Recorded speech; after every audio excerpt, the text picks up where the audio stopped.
Fala pessoal, tudo bem com vocês? Chega mais, eu sou o Chico Garcia, inscreva-se no canal e vamos juntos. Ó, o Augusto Melo é muito bom quando ele fala, né? Ele não estava falando tanto, mas quando ele fala a gente consegue entender algumas coisas, esclarece outras, ainda mais num momento quente, assim, né? Que as coisas estão aquecidas sob vários aspectos. Um deles é a relação dele com o seu diretor de futebol estatutário, o Rubens Gomes, o Rubão. O Augusto deu entrevista para o Neto, né, na Band, nos Donos da Bola, ficou durante 1 hora respondendo questionamentos, tanto do Neto quanto do Souza, que estava por lá, e também do Pedro Ramiro, setorista de Corinthians, né, da Rádio Bandeirantes, sempre muito bem informado, que acompanha o dia a dia do clube. E aí a gente pode esclarecer algumas coisas, justamente no dia que surge um pouco mais quente essa notícia da relação estremecida com o Rubão. E assim, gente, o que eu posso dizer para vocês é que, embora ele tenha negado essa relação estremecida, qualquer tipo de rusga, ou tentado negar, ele não conseguiu. Ele não conseguiu. Porque assim, eu vou dizer um negócio para vocês. É natural que, com a chegada do Fabinho Soldado, que demorou para chegar, que está fazendo um grande trabalho, inclusive acelerou algumas coisas que estavam travadas e amarradas, e muitos tropeços, né, muitas barbeiragens aconteceram no início da gestão, muito por conta da execução do Rubão.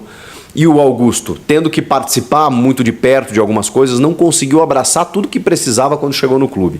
Quando ele contrata um executivo com a experiência do Fabinho, que estava há 4, 5 anos no Flamengo, não com o cargo que ele ocupa hoje no Corinthians de executivo, mas de gerente, foi subindo alguns degraus, foi ajudando no processo de um time extremamente vitorioso nos últimos anos. Você traz um cara que tem expertise, que conhece o mercado. E aí acelerou coisas que estavam travadas. O Garro estava um mês sem jogar por conta de documentação, o Fabinho resolveu. O Fabinho resolveu a questão do Mateuzinho, até pela relação que tem com o Flamengo. O Mateuzinho resolveu outras coisas, depois houve a troca no comando técnico, ele definiu o Antônio Oliveira também. Então, o Fabinho conseguiu desenrolar coisas que o Rubão não estava conseguindo. E o Rubão tem aquela declaração, enfim, atrapalhada, errada, equivocada, péssima e completamente tiro no pé, que foi a do acabou a farra de Palmeiras e Flamengo. O Ramiro até pergunta ao Augusto sobre isso, falando inclusive sobre o começo da gestão, dos erros que a gestão cometeu no início de falar demais, que seria o momento de fazer e não de falar. E aí o Augusto deixa entender, eu vou usar as minhas palavras aqui, dizendo o seguinte: não fui eu que falei isso. Quem falou que arque com as suas responsabilidades. Ele falou quase isso que eu estou falando para vocês. É que eu não lembro exatamente da frase, não quero ser injusto, né? Então estou fazendo uma licença poética aqui para traduzir como eu ouvi, e foi quase que exatamente isso.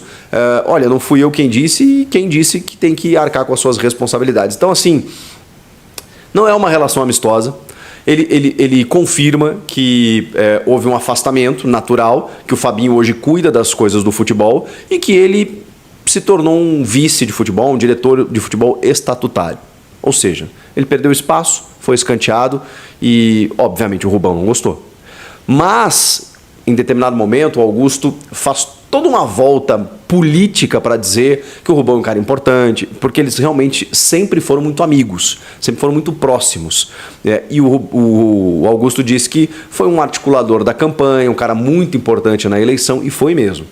Então, existe uma dificuldade nesse momento do Augusto retirar o Rubão da pasta do futebol para substituir por outro profissional, exatamente por conta de tudo que o Rubão fez pelo Augusto ali atrás. Então existe uma gratidão, existe uma lealdade, mas existe uma relação que não está boa. E isso está muito claro, e mesmo que ele tenha tentado negar, tentado fugir do assunto, ficou ainda mais evidente depois da fala do Augusto. Bom, vamos lá. O Augusto deu algumas informações importantes. O Cássio está no seu último ano de contrato. E aí o Neto pergunta se o Augusto vai renovar com o Cássio. E, cara, o Augusto praticamente renova o contrato do Cássio ali na televisão. Se ele tivesse um papel com o contrato ali, com a caneta, eu acho que ele teria assinado.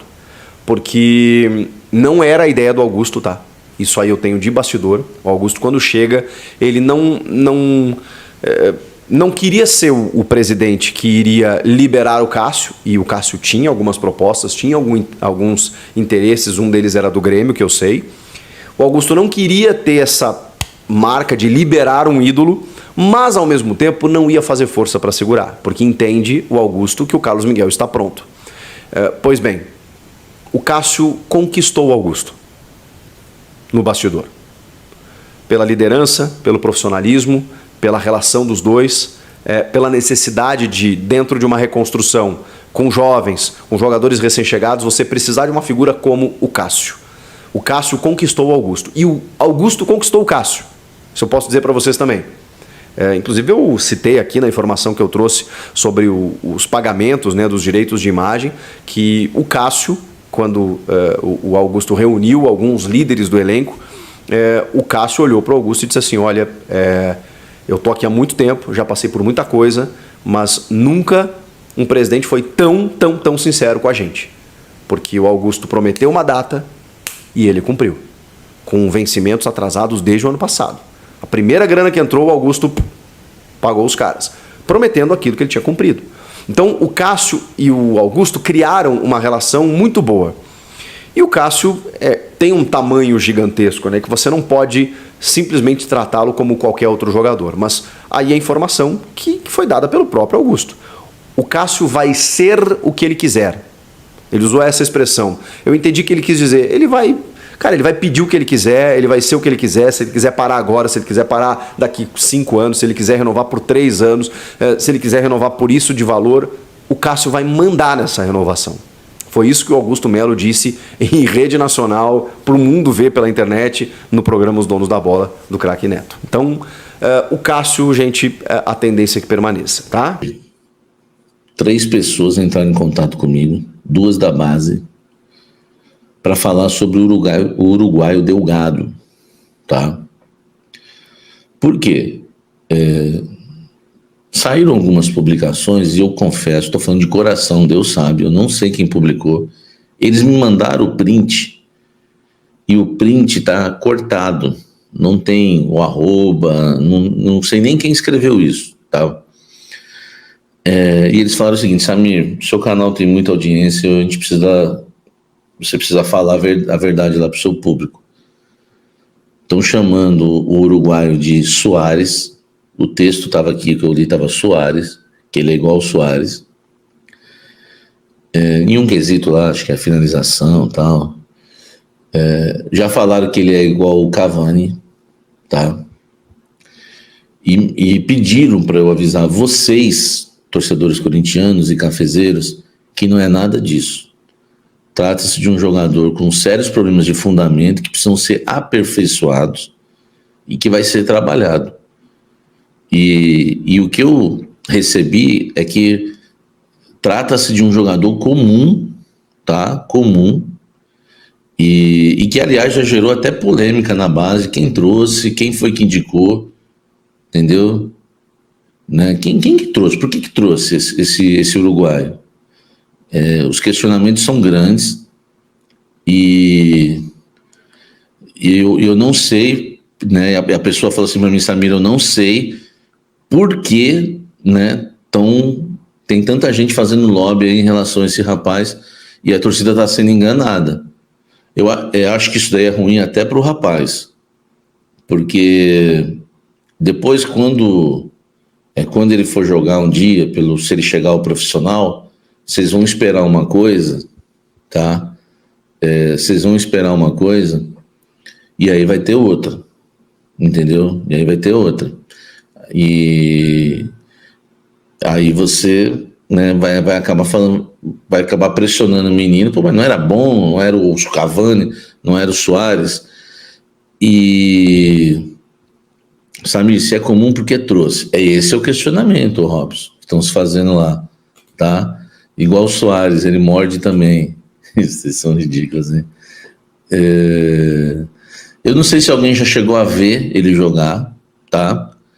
Tudo que eu tô falando aqui são informações que eu recebi. Queria até que alguém que já viu ele jogar no Sub-20, porque teve um jogo aí que foi televisionado e ele jogou. Se alguém viu, não foi o Rubão, Ó, deixa eu falar uma coisa pra vocês. Eu fui o primeiro a criticar o Rubão aqui nesse canal.